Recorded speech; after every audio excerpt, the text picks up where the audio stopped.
Mais uma vez, boa noite. Vamos iniciar o culto dessa quinta-feira, louvando, exaltando o nosso Deus. Nosso olhar tem que ser fixo para Jesus, autor e consumador da nossa fé. Amém? Vamos colocar de pé?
Que o nosso Senhor é exaltado acima de tudo.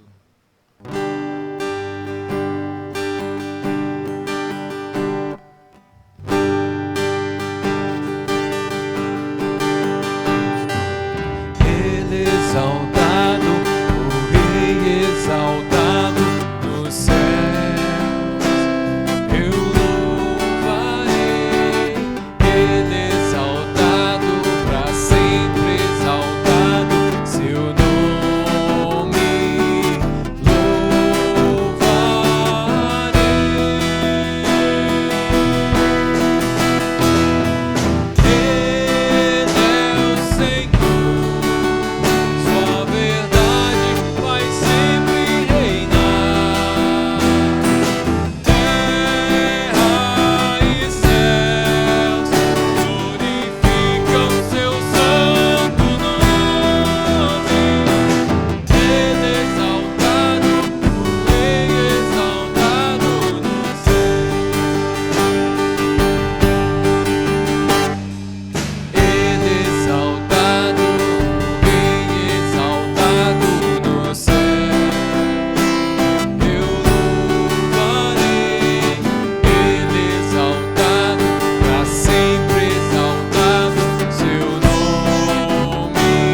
não quero ser igual.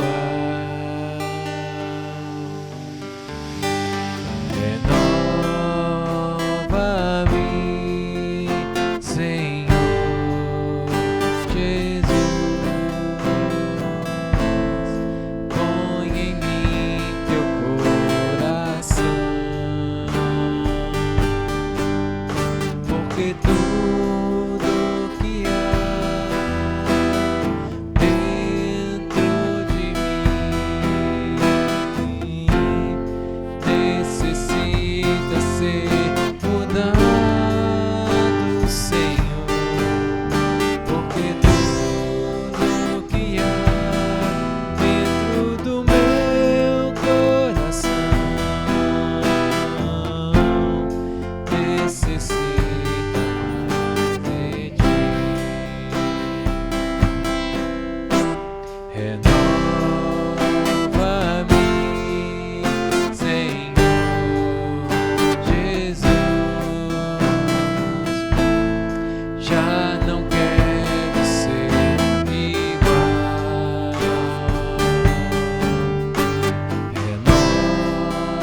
Renova-me, Senhor Jesus. Põe em mim teu coração, porque tudo que há dentro de mim necessita ser mudado, Senhor, porque tudo que há dentro do meu coração necessita mais de ti.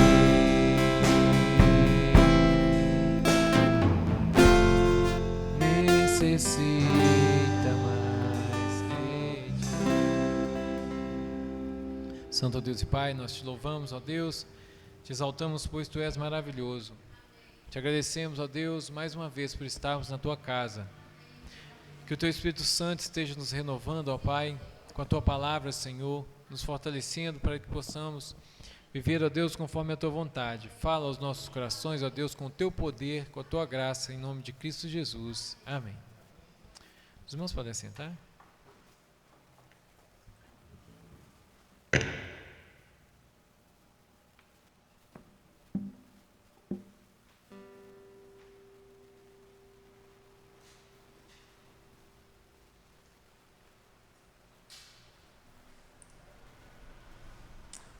Amém, irmãos.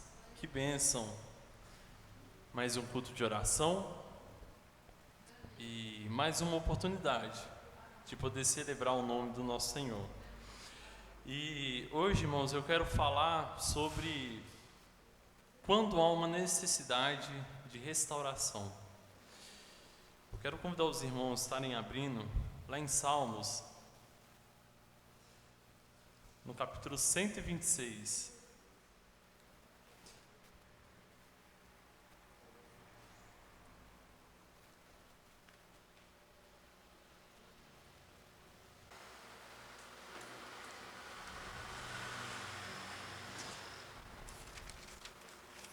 Salmo no capítulo 126, e deixei aberto, irmãos, e o tema da mensagem hoje, da nossa reflexão, é quando há uma necessidade de restauração em nossas vidas. E certamente você aqui nessa noite necessite ouvir essa palavra sobre restauração, sobre restaurar, sobre trazer de volta aquilo que o Senhor Ele planejou em sua vida. Entenda, irmãos, que nossas vidas, elas precisam ser restauradas no Senhor. A nossa casa, ela precisa ser restaurada. A nossa igreja, ela precisa ser restaurada. A nossa família, ela precisa ser restaurada. Ela está necessitando de restauração. Porque certamente, irmãos, nós não estamos sendo aquilo que nós deveríamos ser. Nós não estamos vivendo aquilo que Deus ele planejou que vivêssemos. E tem algo faltando em nós. O poder de Deus está faltando em nossas vidas. A unção espiritual está faltando sobre nós. Está faltando mais fome de Deus, paixão pela obra do Senhor, paixão pelo Evangelho, paixão pelas almas que estão se perdendo. E essa restauração, irmãos, é cada um de nós que estamos necessitando, urgentemente. E o Salmo 126, ele diz assim: quando o Senhor trouxe os cativos de volta a Sião, foi como um sonho. Então a nossa boca encheu-se de riso e a nossa língua de cantos de alegria. Até nas outras nações se dizia: o Senhor fez coisas grandiosas por este povo. Sim, coisas grandiosas fez o Senhor por nós. Por isso estamos alegres. Senhor, restaura-nos assim como enches o leito dos ribeiros no deserto. Aqueles que semeiam com lágrimas, com cantos de alegria colherão. Aquele que sai chorando enquanto lança semente, voltará com cantos de alegrias, trazendo seus feixes. Amém, irmãos? Feche seus olhos, abaixe sua cabeça, vamos estar orando ao nosso Senhor. Pai, nós te pedimos, ó Deus, que o Senhor esteja tomando conta, Pai, deste culto. Que as palavras aqui proferidas, ó Pai, não venham por mim, mas que o Teu Espírito Santo esteja ministrando em nós, ó Pai. Restaura a nossa vida, ó Pai, restaura a nossa casa, restaura a nossa vida espiritual, ó Pai, e que possamos sempre nos aproximar do Senhor. É isso que eu te peço, eu te oro, em nome do Teu Filho amado Jesus. Amém. Irmãos, quando nós falamos em restauração, a primeira coisa que nós devemos entender é que isso não se limita apenas a restaurar sentimentos, mas a restauração, ela tem um sentido mais amplo. Mas afinal, o que é restauração? O que o salmista, ele nos ensina sobre restaurar?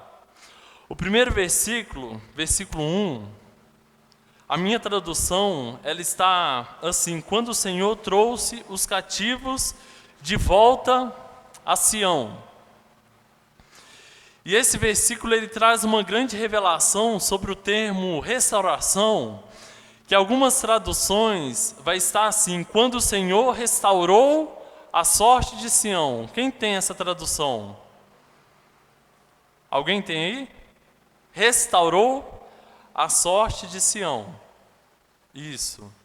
A minha, que é a NVI, está: quando o Senhor trouxe os cativos de volta a Sião. E às vezes você pode se perguntar: Gabriel, o que tem a ver restaurar com trazer de volta? Irmãos, no hebraico, a palavra restaurar, restauração e a palavra voltar são sinônimos. Então significa que elas possuem o mesmo significado, o mesmo sentido. Então, diante daquele contexto histórico do povo de Israel, ser restaurado era ser levado de volta a Sião. Era ser levado de volta à terra prometida. Mas diante disso, irmãos, se para o povo de Israel, restauração era ser levado de volta para a terra prometida, o que para nós significa restauração? O que para nós significa ser levado de volta a Sião? Irmãos, primeiro que Sião era o único lugar do planeta,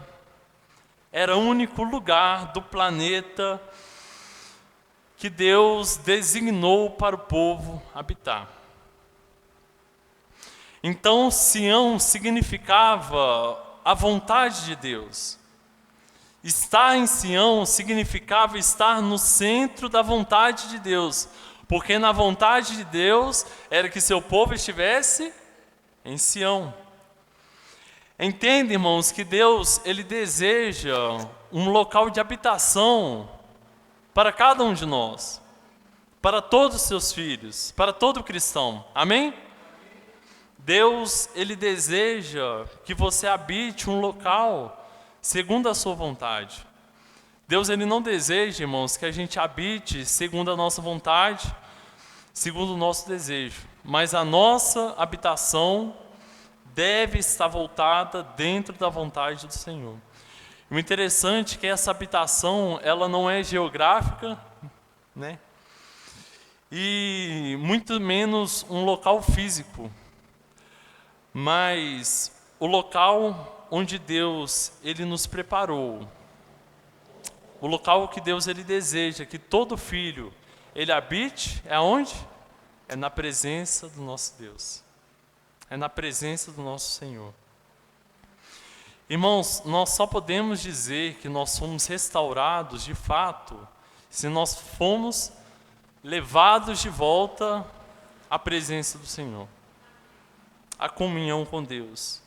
Se nós vivemos no centro do querer do Senhor, se nós vivemos no centro da vontade de Deus, quando nós compreendemos em nossa vida aquilo que o apóstolo Paulo, ele vai dizer lá nas suas cartas aos Romanos, que a vontade do Senhor é o quê? Boa, perfeita e agradável. Sião significa o centro da vontade de Deus. E a pergunta que eu faço, irmãos, para você nessa noite, eu quero que os irmãos reflitam, é se você tem vivido no centro da vontade do Senhor. Se você tem vivido no centro do querer de Deus. Eu quero propor 4 aspectos de Sião e relacionando com a vontade de Deus e como se aplica em nós. O primeiro, que a terra de Sião, o local, era um local de provisão. Observe, irmãos, que lá em Deuteronômios, diz que aquela terra manava leite e mel. Era uma terra fértil, era uma terra onde você plantava e você colhia. Era uma terra em que o solo contribuía para a plantação. É uma terra de boa fertilidade. Mas entenda, irmãos, que Sião, ele não era chamado, aquela terra não era chamada simplesmente pela sua condição climática, pelo o clima contribui para a terra, ou aquele solo, ou aquela terra contribui para a plantação. Não, mas é porque naquela terra o poder de Deus estava lá. Porque aquela terra era uma terra prometida. Era uma terra prometida por Deus. A provisão de Deus estava sobre aquela terra. Não era uma terra qualquer. Não era porque o clima lá era agradável, a terra lá era boa, não, mas aquela terra o Senhor tinha prometido para o seu povo. Então o poder de Deus estava sobre aquela terra. A provisão de Deus estava sobre aquela terra. Então entenda que estar em Sião, estar de volta em Sião, estar de volta na presença de Deus, é crer na provisão de Deus. Irmãos, infelizmente nós temos vivido num tempo onde as pessoas elas têm corrido desenfreadamente pelas suas vidas. Corrida atrás de bens, de riquezas, de conquistas, de famas. Muitas pessoas têm acreditado que pelo seu esforço, elas irão alcançar altos lugares, grandes posições. E muitas das vezes, irmãos, nós temos esquecido que Deus, Ele é um Deus de quê? Provisão. Deus, ele é um Deus de provisão. Porém, irmãos, provisão não justifica estagnação, mas provisão é fé. A provisão de Deus é conforme Filipenses diz, que Deus ele suprirá todas as nossas necessidades conforme sua riqueza e glória. Mas isso não tira a minha responsabilidade. Entender que Deus ele provém não é eu fechar os braços, sentar no meu sofá, então Deus ele vai prover sobre a minha vida. Não. Você vai continuar fazendo, você vai continuar trabalhando, você vai continuar buscando, você vai continuar estudando, mas você vai crer que a provisão, ela vem do Senhor. Ela não vem do seu braço. O segundo aspecto de Sião, que Sião era um lugar de segurança e de paz. Sião era um local de segurança e paz. Sião era um local de defesa. Era uma elevação fortificada. Nós podemos entender, irmãos, quando nós estamos no centro da vontade de Deus, nós podemos declarar o que o salmista, ele declarou, que o Senhor, nosso Senhor é o nosso refúgio e a nossa fortaleza. Nossa segurança, irmãos, não está neste mundo, mas a segurança de Deus, muitas das vezes, ela é confundida dele nos afastar de momentos tortuosos. Muitas das vezes a gente confunde que Deus ele nos guarda e que Ele nos protege, e a gente confunde que Deus ele vai tirar os nossos problemas, vai tirar as nossas tribulações, vai tirar as nossas aflições, vai tirar os nossos problemas, nossas perdas, nossas angústias. Não, irmãos. A dinâmica de Deus, ela é tão perfeita e totalmente diferente do mundo, é que os momentos tortuosos, eles virão. As aflições, elas virão. As tribulações, elas virão.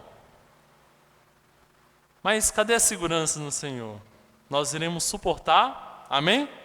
Nós iremos suportar com perseverança, porque a nossa segurança está em Deus, porque o nosso refúgio está em Deus.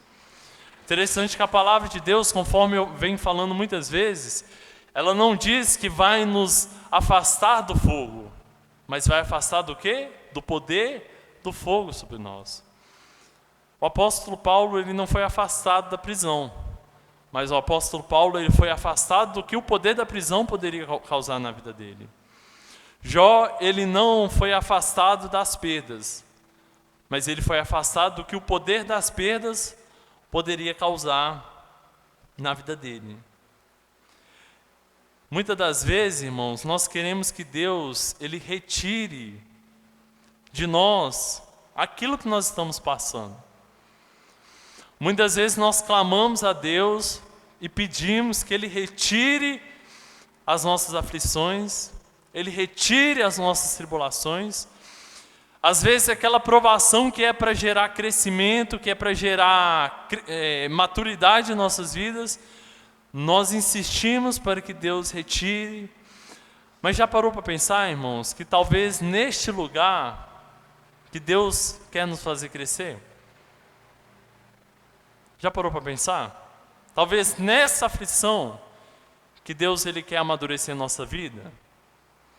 Talvez nessa angústia que nós estamos passando dia após dia, que Deus ele quer que nós perseveremos, quer produzir perseverança. Não tem como produzir perseverança quando tudo vai bem. Se você pede por paciência, você precisa de um momento que vai te atribular para você exercer paciência. Se você pede perseverança, você precisa enfrentar provações que são angustiantes para você perseverar no Senhor. Irmão, será que derramando suas lágrimas enquanto você semeia, que no futuro Deus está preparando uma colheita feliz? É o que o versículo 4 E o versículo 5, ele nos diz: observe, Senhor, restaura-nos, assim como enche o leito dos ribeiros no deserto, aqueles que semeiam com lágrimas, o que, irmãos? Eu sei que tem pouca gente hoje, mas a gente pode falar mais forte, né? Aqueles que semeiam com lágrimas, com cantos de alegria colherão. Aquele que sai chorando enquanto lança a semente, voltará com cantos de alegria, trazendo os seus feixes. Amém, irmãos? Há uma frase que eu gosto muito, ela fala assim que a semeadura com lágrimas é o prelúdio certo de uma colheita abundante. Irmãos, Deus, Ele te convida a semear. Deus, Ele te convida a você assumir a sua responsabilidade de semear a palavra, de testemunhar. Mas, muitas das vezes, essa semeadura, ela será feita com lágrimas. Não tenta inverter o papel, a dinâmica de Deus. Não espere a glória do futuro esteja no presente para assim você semear, para assim você assumir a sua responsabilidade, para assim você cumprir o seu chamado para Deus. Não espere que esteja tudo bem, que esteja tudo organizado, que sua casa esteja em ordem, que sua família esteja em ordem, que seu casamento esteja em ordem, que os seus filhos estejam em ordem, mas assuma a sua responsabilidade diante de Deus. O interessante é que nós podemos relacionar isso, esse entendimento, com a palavra reconstruir, com a reconstrução. A Bíblia, quando ela relata lá em Esdras, que o povo ele volta cativo, né? Quando eles voltaram, eles encontraram a cidade tudo bem? Eles encontraram a cidade tudo perfeita, com os muros todos levantados, com as casas todas levantadas, mas o que aconteceu? Eles chegaram cativos, voltaram, retornaram, estava o que? Tudo destruído. Estava tudo destruído. Observe, irmãos, que muitas das vezes Deus ele traz de volta. E o que nós encontramos, o que nós iremos enfrentar são ruínas, são destruições. Deus ele traz você de volta à presença dele, mas às vezes você olha para o lado, tem ruína, às vezes você olha para o outro, tem buraco que precisa ser tampado, tem parede que precisa ser levantada. Você só encontra destruição. E quem que vai reconstruir? Quem, irmãos? Vocês, nós, cada um de nós. E essa reconstrução, ela se vem com lágrimas. Essa reconstrução, ela vem com provações, com dificuldades. Mas é promessa, aqueles que semeiam com lágrimas, com cantos de alegria, colherão. Engraçado que a dinâmica do mundo é totalmente diferente. A glória, ela deve ser constante. E aquilo que está tirando a sua glória, você tem que retirar da sua vida. Não importa o meio, não importa a forma. Mas a dinâmica de Deus não. Nas lágrimas, semeie, porque no futuro você colherá glória. Amém, irmãos? Mas a questão, irmãos, não está nas condições quando nós encontramos a destruição. A questão não está na condição a qual nós encontramos, mas quão cheio de Deus nós estamos para estarmos prontos para reconstruir. A pergunta é, o quão cheio de Deus nós estamos para estarmos dispostos a reconstruir. Isso tudo, irmãos, para nós entendermos que a nossa segurança, ela está em Deus, não significa vida mansa eterna, não significa paz, segundo esse mundo, eternamente. Mas nós iremos nos deparar com ruínas em nossas vidas que serão reconstruídas com lágrimas. Amém? O que Salmos 23 nos diz? Mesmo que eu ande no vale da sombra da morte, mesmo que eu ande no vale da sombra da morte. É uma possibilidade. Não temerei mal algum, porque tu estás comigo. O terceiro, irmãos, é que Sião era um local de habitação de Deus. Sião é um local de habitação. Isaías nos diz que Deus, ele habita no monte de Sião. Deus, ele habitava no monte de Sião. Quem encontrar Sião, encontrará Deus. Ser restaurado, irmãos, é ser levado a um local de habitação do nosso Deus. Muitas pessoas, o porquê dessa mensagem, muitas pessoas, ao falar de restauração, muitas pessoas falam, Deus, ele precisa restaurar o meu casamento, Deus, ele precisa restaurar a minha casa, Deus, ele precisa restaurar a minha família, os meus filhos, o meu trabalho. Mas entendem, irmãos, que o primeiro lugar a qual ele vai restaurar é aonde? É na nossa vida. Às vezes a gente quer Deus restaura a nossa casa, mas primeiro Deus restaura a minha vida. Antes dele restaurar a nossa família, primeiro ele restaura a nossa vida. Primeiro ele vai tratar com você pessoalmente, com sua vida. E isso, consequentemente, nos leva ao próximo aspecto, que Sião é um lugar de intimidade com Deus. Sião é um lugar de intimidade com Deus. Irmãos, se alguém falar sobre restauração, significando trazer de volta, restaurar, e ele não colocar como princípio, o principal, a intimidade com Deus, é falso. Porque na restauração, o principal e a prioridade é a restauração de uma vida íntima com Deus. É trazer de volta a Deus, é trazer de volta a intimidade, é trazer de volta a comunhão. A restauração, qual do mundo ele fala de coisas terrenas, Deus restaurar o seu salário, Deus restaurar o seu trabalho, a sua casa. Se não vier primeiro com sua vida restaurada, intimidade com Deus, não tem a Bíblia como base.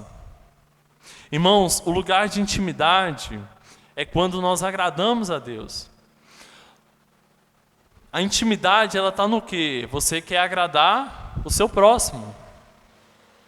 Quando você é casado, eu não sou casado, mas eu acredito e creio que seja dessa forma, porque é o que a Bíblia nos ensina. Porque a intimidade você busca agradar. Você busca agradar. Mesmo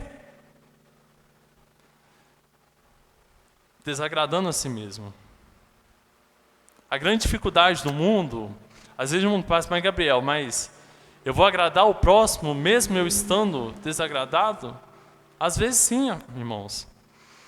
Às vezes para nós virmos no culto, para agradar a Deus, nós temos que desagradar a nós mesmos, de querer ficar na cama dormindo, de querer assistir um jogo, de querer ver a novela, de querer descansar.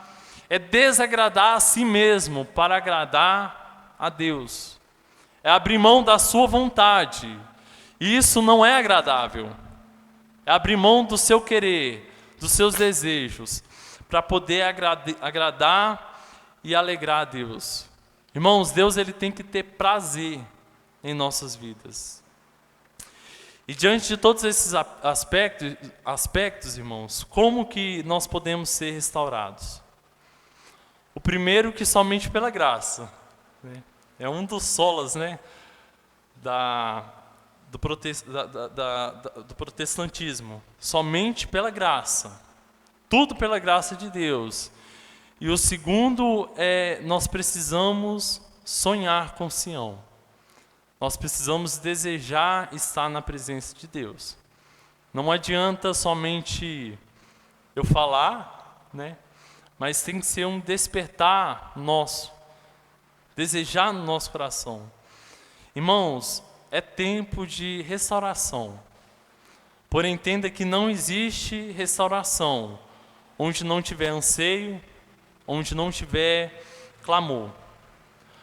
As pessoas, domingo passado eu falei sobre autoconfiança. As pessoas autoconfiantes, autossuficientes, elas não poderão presenciar o agir de Deus sobre a vida delas. Quem é autoconfiante demais em si mesmo, não vai poder experimentar o agir de Deus. Não vai poder experimentar o poder de Deus. Porque somente os quebrantados de coração, somente aqueles que estão dispostos, aqueles que têm sede, conforme a palavra de Deus, sede de justiça, poderão conhecer o centro da vontade de Deus. Amém, irmãos?